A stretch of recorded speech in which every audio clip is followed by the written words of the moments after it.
whether you are watching from Emerge YouTube channel or you are watching from TYB Ministries Facebook page, wherever you are, we just want to say thank you for joining us this evening.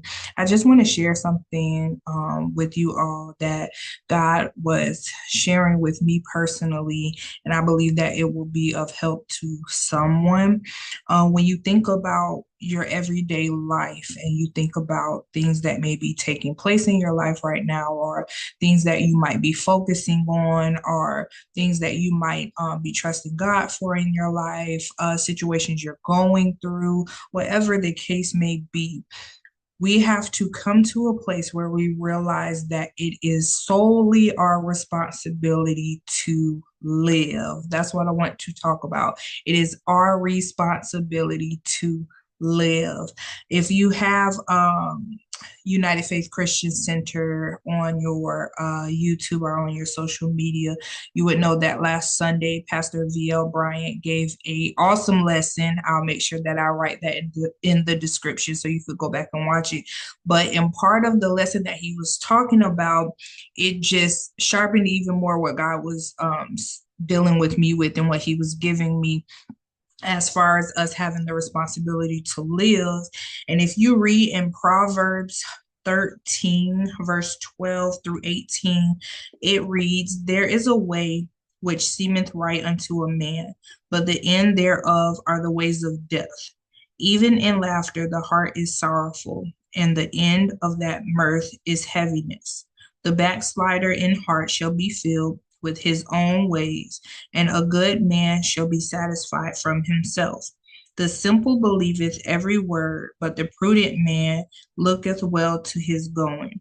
A wise man feareth and departeth from evil, but the fool rageth and is confident.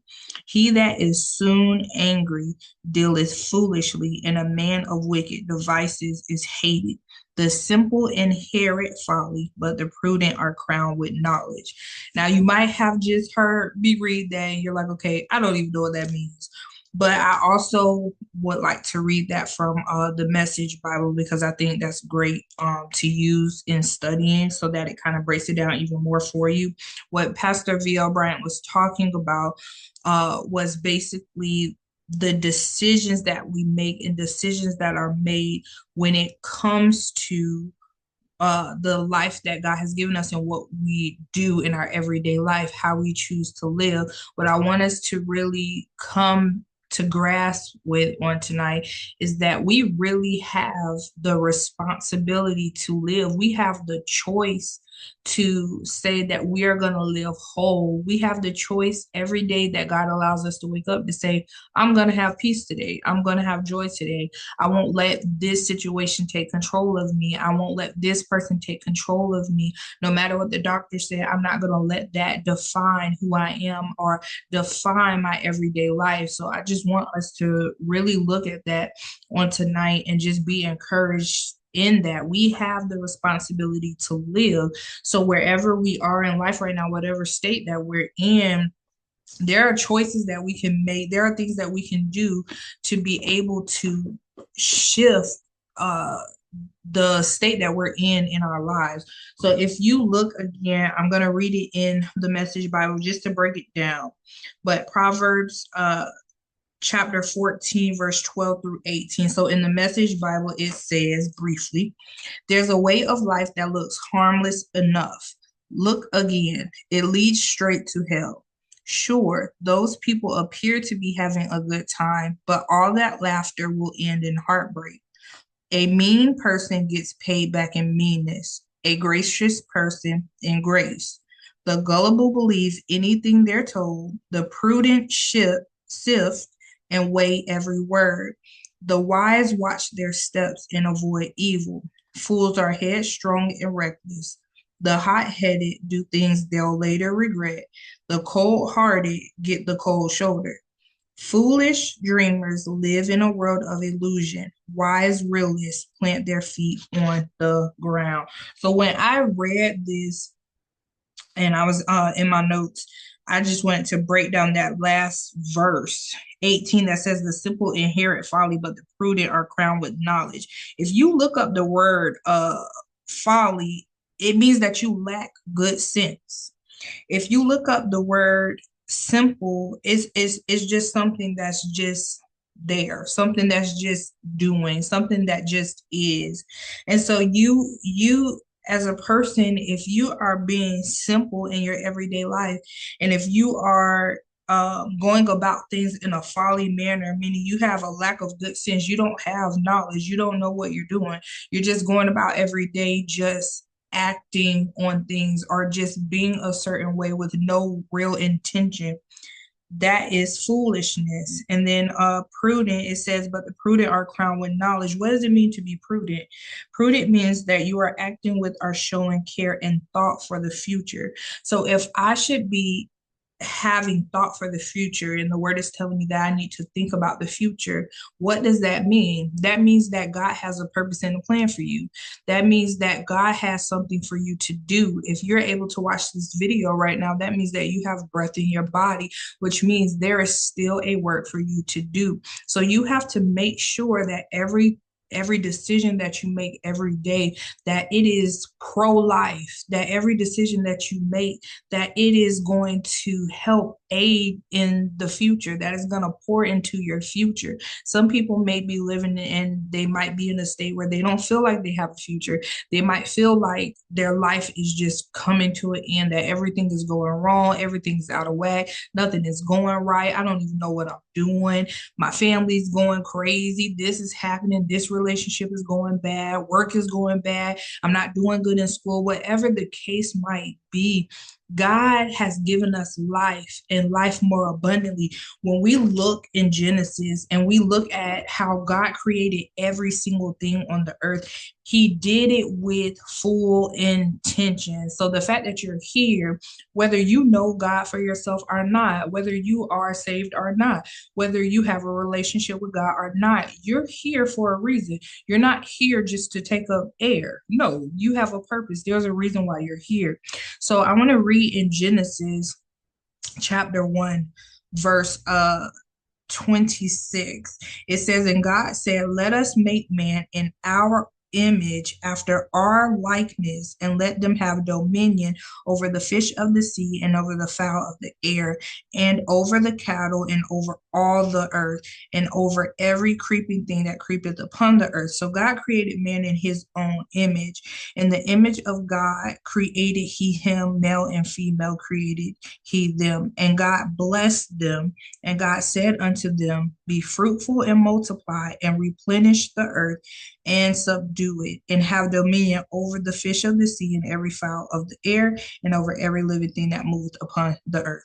So if God called for us to be fruitful and multiply, and he wants us to replenish the earth, that means that there's something that's inside of you, whether you see it or not, whether you're watering it or not, whether you're pouring into it or not, there's something inside of you that God wants you to put out in the earth. There's something inside of you that you have that is needed on the earth. To replenish means that you are pouring into something, or you are giving back something that is needed, that may not be there, that might be lacking. So therefore you are to replenish it, meaning what's needed is inside of you for you to give. So it's important to make sure that we know that, yes, God gives us free will. No, God does not bully us into doing anything. No, God won't bully us into making a decision or going even in the way that he has created for us to go. But as the creation, we have to make sure that we are living with intent. We have to intentionally live. If you were to do something that is done in an evil manner, what you will reap from that thing is something evil. If you were to do something that is in a holy or blessed manner, then the reaping of that would be the same as such. So we have to think about everything that we do. It is our duty to live what started this even more with me just being fully transparent is the fact that I have been focusing on my health. I've been focusing on my health, and I started going to the gym, and I'm like, okay, I'm gonna start doing the things that I need to do to be able to live healthier. So in that, what does that mean? That means that I have to research. I have to get the knowledge, just like the word says. We have to have the knowledge to be able to do a thing. So therefore, I have to actually give time and give my mind and my time over to what it is that I'm trying to do. So you have to think about your everyday life. If you give your mind and your time over to things that are foolish, if you give your mind and your time over to things that have no good report, things that will not grow, things that are not going to produce greatness in your future, things that are just going to deplete you, things that are going to take away from you, then that's not good. The reality is that if you want your life to go a certain way, or you want greater things to come about in your life, you want to live in peace, you want to have joy every day, you don't want to be depressed, you don't want to um, feel like you're being used in life. You don't want to feel like you're going down the wrong road in life. You don't want to feel misunderstood. You don't want to feel like you're just here.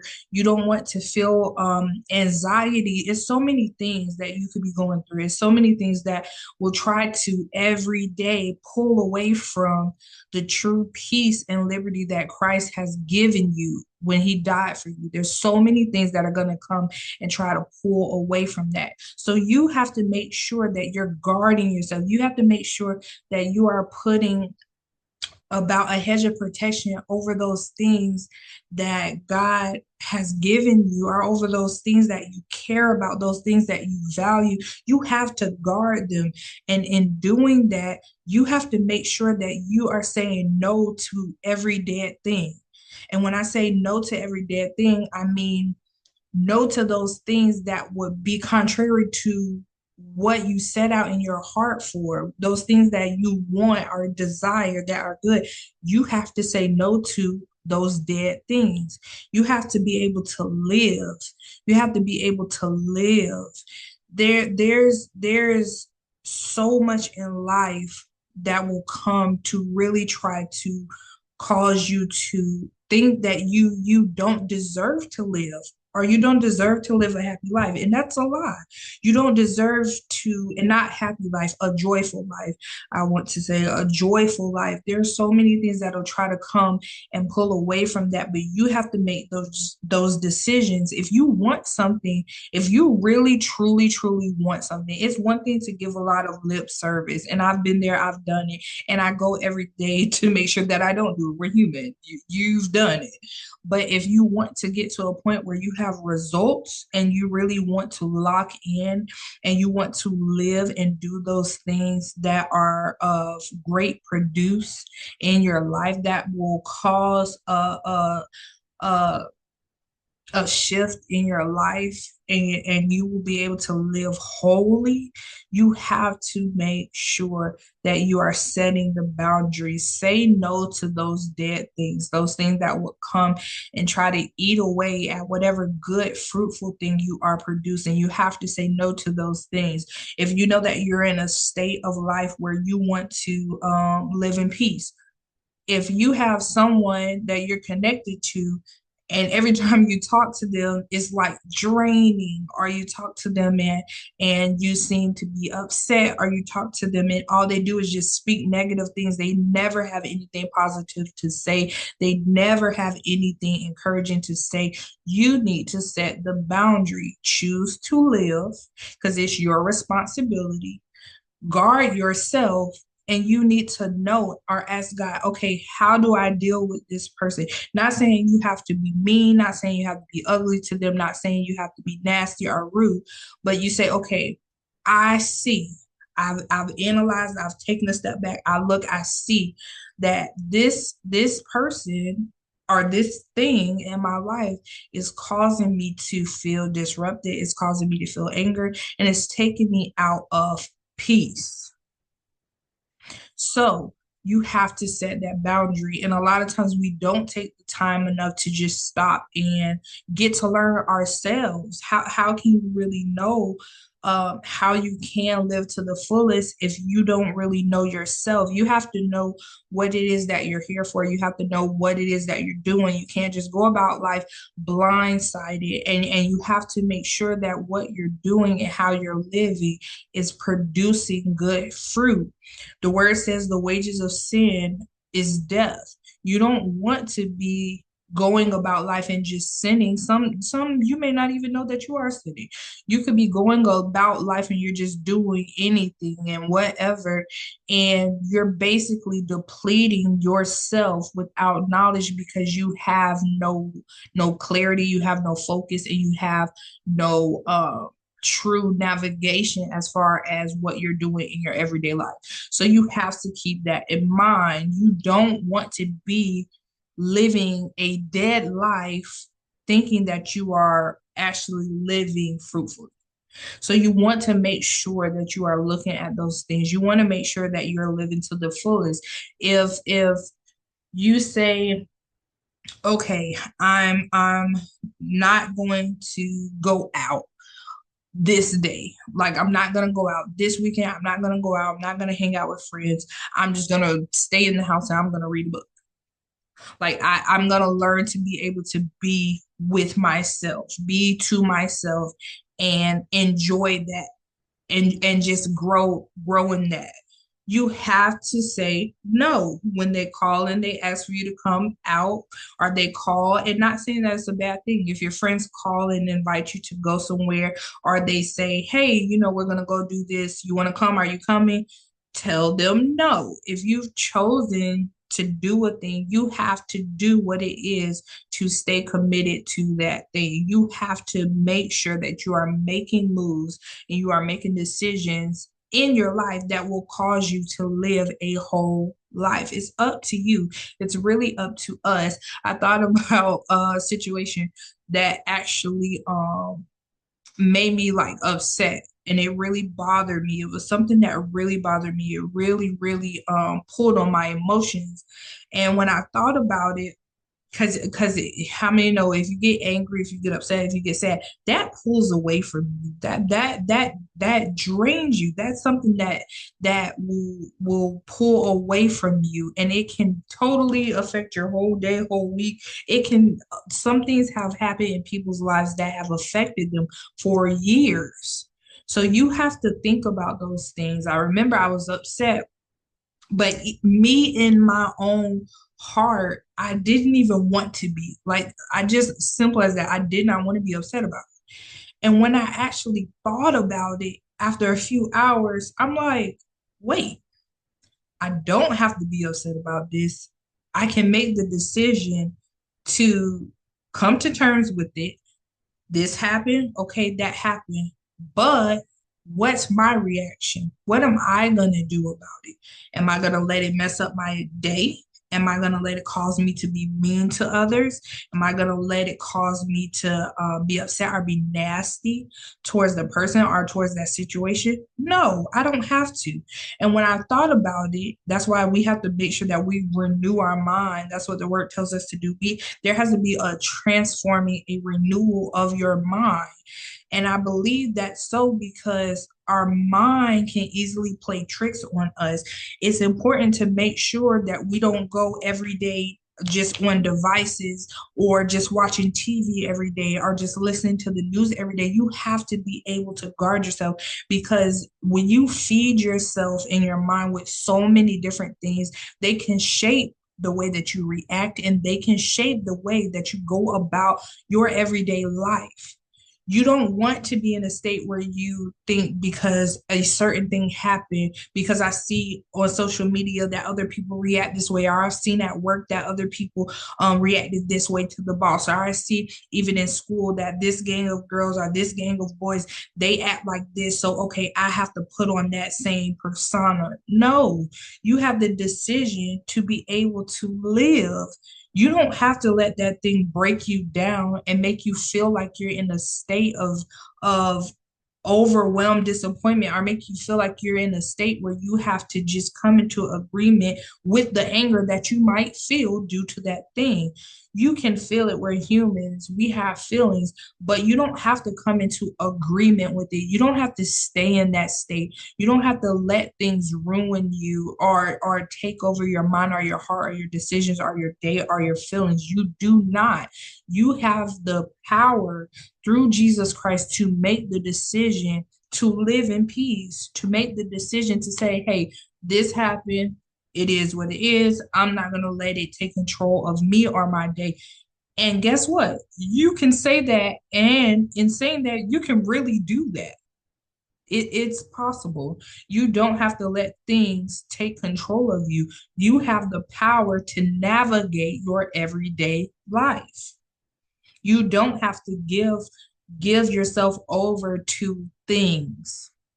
You don't have to let yourself be given over to what society says you should do or who you should be. You don't have to let things um just literally direct everything that you do. Your family doesn't have to take control of what you do. Your spouse doesn't have to take control of what you do. Your friends, your boss, your teacher, your children, they don't have to take control of what you do. You make the decision to live. So I encourage you on this evening, sit down with yourself. That in itself might be hard just to sit down.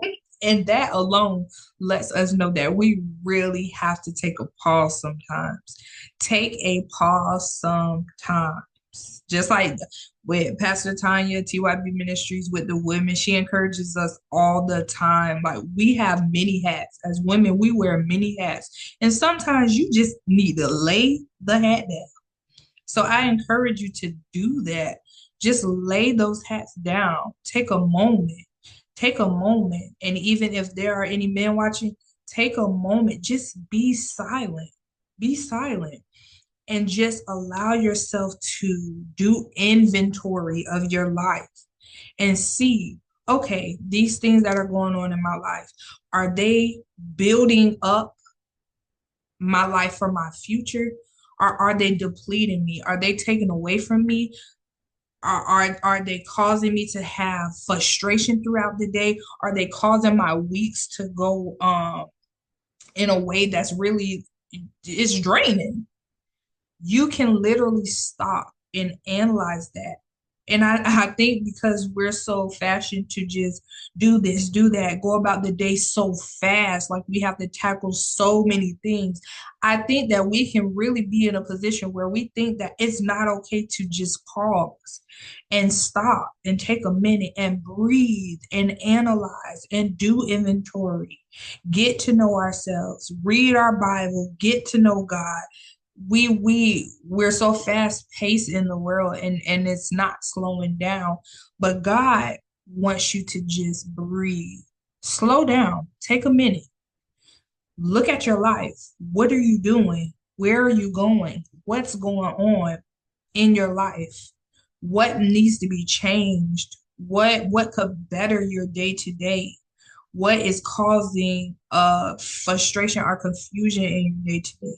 What task have you taken on that maybe they weren't tasks for you to take on, and it's causing so much turmoil and so much hecticness in your life, but it's not really for you to have to even be partnered with that or come into agreement with that or operate in that thing or do that thing.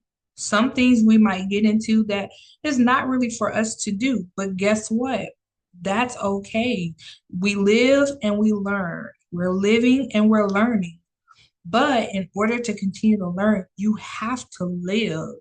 You have to live. And in your living, you have to make sure that you are making choices that will be fruitful in your life. Do not connect to a dead thing. If you are living life without any direction, I hope that you would take the time and just look, analyze, write down, get a journal. I'm a huge advocate for journaling. Get a journal. It doesn't have to be perfect. You don't have to get the markers. You don't have to make it so cute and fancy. Get a journal and just write down those things that you aspire to do, you aspire to have, those things that bring you joy.